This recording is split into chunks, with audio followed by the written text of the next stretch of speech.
लेखा शास्त्र पुस्तक में आज का टॉपिक है ख्याति। ख्याति क्या होती है? ख्याति व्यापार की अदृश्य स्थायी संपत्ति होती है जो व्यापार को दीर्घकालीन लाभ प्राप्त कराती है। आपने बार बार सुना होगा ख्याति ख्याति ख्याति, क्या वर्ड है, बार बार आता है। तो आज हम इसे विस्तार पूर्वक आज आपको हम बताएंगे। तो साधारण शब्दों में कहें तो ख्याति व्यापार में अतिरिक्त लाभ कमाने की क्षमता को ख्याति कहते हैं, क्योंकि नॉर्मली सभी इतना प्रॉफिट तो सभी करते हैं। तो एक गुडविल का क्या रोल होता है बिजनेस में? तो जिसका जितना अच्छा नाम होता है तो वो व्यापार में अब उस व्यापार से उतना ही ज़्यादा अधिक लाभ कमाता है, जिसे हम क्या कहते हैं? ख्याति कहते हैं। अब इसे नीचे पढ़ते हैं, आगे चलते हैं कि साझेदारी फर्म के खातों में ख्याति एक विशिष्ट तथ्य है। आपने देखा ही होगा कि जब भी हम साझेदारी अकाउंट बनाते हैं तो उसमें एक नया पार्टनर आता है, उसमें ख्याति लाता है। तो क्या है? साझेदारी फर्म में खातों को ख्याति एक विशिष्ट तत्व है जिसका फर्म के पुनर्गठन के समय जो लाभ विभाजन के अनुपात में परिवर्तन और साझेदार के प्रवेश या अवकाश ग्रहण या मृत्यु के समय समायोजित करना आवश्यक होता है। कब प्रश्न उठता है ख्याति का? प्रश्न जब उठता है जब एक नया साझेदार आता है तो उस साझेदार की उसकी ख्याति ज्ञात की जाती है, और जब एक साझेदार अवकाश ग्रहण करता है या किसी साझेदार की मृत्यु हो जाती है या हमें अपने बिजनेस का पुनर्गठन करना होता है, तब हमें ख्याति की आवश्यकता पड़ती है। आगे इसमें टॉपिक में बताया गया है ख्याति का अर्थ। ख्याति एक ऐसी वस्तु है जिसे देखा नहीं जा सकता। हमने आपको बताया था ख्याति कभी नहीं दिखाई देती, यह व्यापार की अदृश्य संपत्ति होती है, केवल महसूस किया जा सकता है इसे। इसी कारण से लेखांकन की भाषा में अमूर्त संपत्ति कहा जाता है। इसका वर्णन करना आसान है किंतु इसे परिभाषित करना उतना ही कठिन है। यह व्यवसाय के, अब देखो यहाँ पर ध्यान से देखना बेटा, यह व्यवसाय के अच्छे नाम, प्रतिष्ठा एवं संबंधों से मिलने वाला लाभ है। यानी किसी भी व्यक्ति की कब अच्छी ख्याति होती है? क्या तो उसके व्यवसाय का अच्छा नाम हो, या उसकी एक फेमस हो, प्रतिष्ठा हो, या संबंधों से मिलने वाला, या उसके संबंधों से मिलने वाला लाभ क्या कहलाता है? ख्याति कहलाता है। या हम और भी कह सकते हैं यह एक आकर्षण शक्ति है जो ग्राहकों को लाती है, क्योंकि जिस व्यापार की जितनी अधिक अच्छी ख्याति होती है उसकी और ज़्यादा ही कस्टमर आकर्षित होते हैं। यह उन वस्तुओं में से एक है जो एक जमे हुए पुराने व्यवसाय को प्रथम बार प्रारंभ हुए नए व्यवसाय से पृथक करती है। अर्थात यह पुराने व्यवसाय को या नए व्यवसाय को पुराने व्यवसाय से बिल्कुल अलग करती है। ख्याति विभिन्न तत्वों के मिश्रण से बनती है तथा विभिन्न व्यवसाय में से एक ही व्यवसाय के विभिन्न व्यापारों में इसका मिश्रण पृथक पृथक होता है। किसी भी नए व्यवसाय को प्रारंभ करने में व्यवसाय को अनेक प्रकार की कठिनाइयों का सामना करना पड़ता है। जब भी कोई व्यापारी अपना बिजनेस करता है तो उसके सामने बहुत सारी समस्याएं आती हैं। उसे व्यवसाय को स्थापित करने एवं अच्छी हालत में लाने के लिए अनेक कार्य करने पड़ते हैं। यदि आप अपने बिजनेस को बहुत अच्छा बनाना चाहते हो तो आपको बहुत मेहनत करनी पड़ेगी। फिर भी यह आवश्यक नहीं है कि व्यवसाय में लाभदायक तरीके से ही चले। अतः किसी चालू व्यवसाय को खरीदने में किसी प्रकार का जोखिम भी नहीं रहती तथा क्रेता व्यवसाय को आरंभ करने में आने वाली उन कठिनाइयों का सामना भी नहीं करना पड़ता जिन्हें व्यापार में विक्रेताओं को उसे आरंभ करने एवं गति प्रदान करने में करना पड़ता है। इसलिए व्यापार के स्वामित्व हस्तांतरण की दशा में विक्रेता क्रेता से व्यापार आरंभ करने में उठाई गई कठिनाइयों के लिए जिस राशि को मांगता है उसे पगड़ी, प्रीमियम या ख्याति कहते हैं। आपने देखा होगा कोई जब भी जमे हुए व्यवसाय में किसी नए साझेदार का प्रवेश करना चाहते हो तो आप उस व्यक्ति को लोगे जिसका नाम अच्छा होगा या जो फेमस होगा, प्रसिद्ध होगा, उसे हमें अपने व्यवसाय में जोड़ने पर हमें और भी ज़्यादा अतिरिक्त लाभ होता है। अब प्रोफेसर डिक्सी के अनुसार एक व्यक्ति ख्याति का मूल्य इसलिए देता है कि इसके देने से वह इस स्थिति में हो जाता है कि इतनी अधिक आय प्राप्त कर सके जितना कि वह स्वयं के परिवर्तनों से प्राप्त न कर सके। आगे चलते और ही बताया, यह एक ऐसी संपत्ति है जिसका व्यापार से अलग कोई महत्व नहीं है। यदि व्यापार है तो ख्याति है, यानी व्यापार से ही ख्याति का संबंध होता है। इसका अनुभव हम बढ़ते हुए लाभों को द्वारा होता है। जब व्यवसाय को सामान्य से अधिक लाभ की प्राप्ति होती है तो यह अधिक ख्याति के द्वारा ही हुआ माना जाता है। हमने तुम्हें स्टार्टिंग करते समय बताया था कि क्या कि व्यापार में अतिरिक्त लाभ कमाने की क्षमता को ख्याति कहते हैं।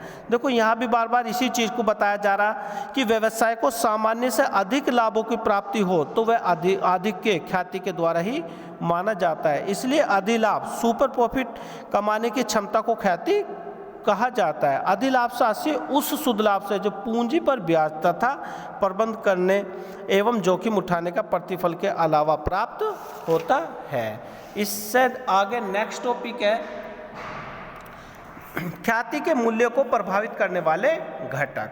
देखो क्या क्या चीज़ ख्याति को प्रभावित करती है। ख्याति के मूल्य को प्रभावित करने वाले मुख्य घटक निम्नलिखित है। सबसे पहले इन्होंने बताया स्थान। देखो स्थान का बिजनेस में बहुत बड़ा रोल होता है। नॉर्मली आप सोचो यदि आपका बिजनेस एक ग्रामीण क्षेत्र में है या आपका कहीं इंटीरियर में है तो आपका शायद वो बिजनेस टर्नओवर ना करे जो एक आबू लाइन पर यदि आपका बिजनेस होता तो वहाँ पर ख्याति ज़्यादा प्राप्त होने की संभावना रखता है, क्योंकि आबू लाइन या बेगमपुल और एक इंटीरियर में ग्राहकों का आने जाने में बहुत ज़्यादा अंतर होता है। तो इसी टॉपिक में यही बताया गया जैसे स्थान, यदि व्यापार केंद्रीय स्थान पर स्थित है जहां ग्राहकों का अधिक आवागमन होता है। मैंने बताया जैसे लाल कुर्ती, वहां पर समस्त क्षेत्रों के जो उसके आसपास है वहां पर ग्राहक आते हैं तो ख्याति का मूल्य बढ़ने लगता है। आम सी बात है, इंटीरियर की अपेक्षा अगर आप देखोगे कि आबू लाइन पर आपका बिजनेस है तो वहाँ पर आपकी जो ख्याति है वो इंटीरियर से ज़्यादा ही होगी। दूसरा है व्यापार का स्वरूप। स्वरूप बोलते हैं आकार, छोटा है या बड़ा है या उच्च गुणवत्ता वाला है। ऐसी फर्म जो उच्च गुणवत्ता वाले उत्पादों का उत्पादन या विक्रय करती है वह अधिक लाभ कमाती है। ऐसी संस्थाओं को ख्याति अधिक होती है, यानी गुणवत्ता वाली। यदि आपका व्यवसाय अच्छी गुणवत्ता वाला प्रोडक्ट उत्पादित करता है तो उसकी ख्याति अति शीघ्र और ज़्यादा से ज़्यादा प्राप्त होगी। तीसरा आता है बाजार की स्थिति। एकाधिकार या सीमित प्रतियोगिता। जहाँ पर एकाधिकार होगा, सीमित प्रतियोगिता होगी तो फर्म को अधिक लाभ कमाने के योग्य बनाती है। एकाधिकार होता है जहाँ पर क्रेता विक्रेता कम होते हैं, यानी कि एक ही होता है, तो वहाँ पर ख्याति अपना आप ही स्वयं बढ़ जाती है। तो इन्होंने बताया कि एकाधिकार या सीमित प्रतियोगिता फर्म को अधिक लाभ कमाने के योग्य बनाती है। इसमें फर्म का ख्याति के मूल्यांकन में वृद्धि होती है। प्रबंध निपुण। देखो अगर किसी व्यवसाय का मैनेजमेंट अच्छा है तो भी वह अधिक ख्याति प्राप्त करेगा, क्योंकि प्रबंध बिजनेस का एक मुख्य अंग माना गया है, क्योंकि बिना प्रबंध के आप कुछ इतना अच्छा नहीं कमा सकते। यदि आप अपने बिजनेस को एक अच्छा प्रबंध करके कमा सकते हो, जैसे इस पॉइंट में बताया गया, जिस संस्थान का प्रबंध तंत्र कुशल एवं निपुण होता है उसकी फर्म अधिक ख्याति प्राप्त करती है। क्योंकि यानी प्रबंध का मतलब है कि आप सही सिस्टमेटिक अपने बिजनेस को लेकर चल रहे हो तो कहीं ना कहीं आपको उससे बहुत ज़्यादा अच्छा लाभ होगा। इसका नेक्स्ट पॉइंट आया विशेष लाभ। जिस फर्म को आपात लाइसेंस, उचित ऊर्जा या मूल्य बिजली आपूर्ति का आश्वासन, सुप्रसिद्ध सहयोगी व्यापारिक चिन्ह अधिक विशेष लाभ प्राप्त होता है तो उसकी ख्याति का मूल्य अधिक होता है। यानी कि यदि किसी को एक विशेष लाभ होता है तो उसकी भी ख्याति अच्छी होती है। इससे नेक्स्ट टॉपिक है ख्याति के मूल्यांकन की आवश्यकता।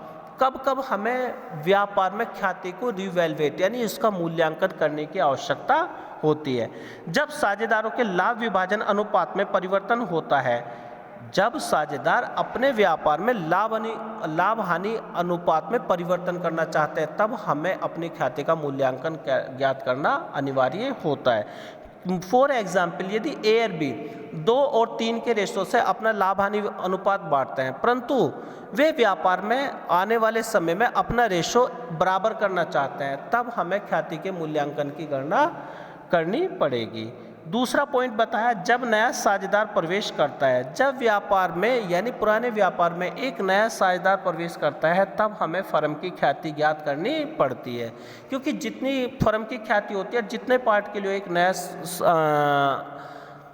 साझेदार आता है तो वह उतनी ही ख्याति को उसे व्यापार के रूप में पैसा देना पड़ता है। तीसरा पॉइंट बताया, जब कोई साझेदार अवकाश ग्रहण करता है अथवा किसी साझेदार की मृत्यु हो जाती है, यानी अवकाश ग्रहण होता है जब साझेदारी फर्म को कोई छोड़कर जाता है या किसी साझेदार की मृत्यु हो जाती है, तब हमें व्यापार की ख्याति की गणना करनी पड़ती है। अगला पॉइंट है, जब फर्म को व्यापार बेच दिया जाता है, यानी हम अपने फर्म का व्यापार बेचना चाह रहे हैं तो हम अपने व्यापार की ख्याति को वैल्यूएट करेंगे, यानी उसको कैलकुलेशन करेंगे, उसकी गणना करेंगे। नेक्स्ट टॉपिक आया इसमें, जब फर्म के व्यवसाय का अन्य व्यवसाय में एकीकरण हो जाना, अर्थात एकीकरण का मतलब होता है जब एक व्यवसाय दूसरे व्यवसाय में मिल जाता है तो व्यवसाय द्वारा अपनी ख्याति को मूल्यांकन किया जाता है, क्योंकि दो चीज़ जब एक जगह मिलती है तो दोनों ही अपने अपने व्यापार की ख्याति ज्ञात करती हैं। नेक्स्ट टॉपिक है, जब फर्म को कंपनी में परिवर्तन किया जाता है, जब कंपनी अपनी फर्म में कोई परिवर्तन करना चाहती है तो तब भी उसे ख्याति का मूल्यांकन करना अति आवश्यक होता है। नेक्स्ट टॉपिक है इसमें, ख्याति के मूल्यांकन की विधियाँ। देखो, ख्याति के मूल्यांकन की विधियाँ तो 6-7 है, पर तुम्हारे कोर्स में जो 4 या 5 दी हुई हैं उसमें सबसे पहला आती है बेटा औसत लाभ विधि। औसत लाभ विधि, नेक्स्ट आती है इसमें आपकी अधिलाभ विधि, तीसरा आता है आपका इसमें पूंजीकरण विधि, और चौथी इसमें आती है बेटा, इसमें आपके कोर्स में है नहीं है, चौथी आती है इसमें छुपी हुई ख्याति, और एक आता है एनवटी वार्षिक वृत्ति द्वारा। यानी 5 मेथड द्वारा गुडविल भी ज्ञात की जा सकती है, पर तुम्हारे कोर्स में सिर्फ 3 ही बताई गई है, एक औसत लाभ विधि द्वारा, दूसरी अधिलाभ द्वारा और तीसरी कैपिटलाइजेशन। औसत लाभ को इंग्लिश में कहते हैं एवरेज प्रॉफिट मेथड, दूसरे में अधिलाभ को सुपर प्रॉफिट मेथड और तीसरी होती है कैपिटलाइजेशन मेथड। बेटा आज का टॉपिक यहीं समाप्त होता है ख्याति का। नेक्स्ट टॉपिक हम क्वेश्चन की वीडियो बनाएंगे जो आपको कल भेजी जाएगी। अपनी बुक के रख के ही आप अपने सामने पढ़ें, और बेटा उसका होमवर्क भी देंगे हम आपको, जो हम इसमें कर रहे हैं हाईलाइट करके आज इवनिंग में मैं आपको इसका होमवर्क दे दूंगा, जो आपको नोट्स बनाने होंगे। आपका एक चैप्टर के नोट्स थ्योरी के बने हुए हैं जो मैंने क्लास में मार्क करा दिए थे। अब नेक्स्ट टॉपिक के सेकंड टॉपिक के, यानी सेकंड जो चैप्टर है पार्टनरशिप का, यानी अर्थात 3rd चैप्टर नए साझेदार का प्रवेश, आज उसकी थ्योरी मैं मार्क करके डाल दूंगा, उसे आप अपनी थ्योरी की नोटबुक में उतारें और कल से न्यूमेरिकल क्वेश्चन स्टार्ट होंगे। ओके बेटा।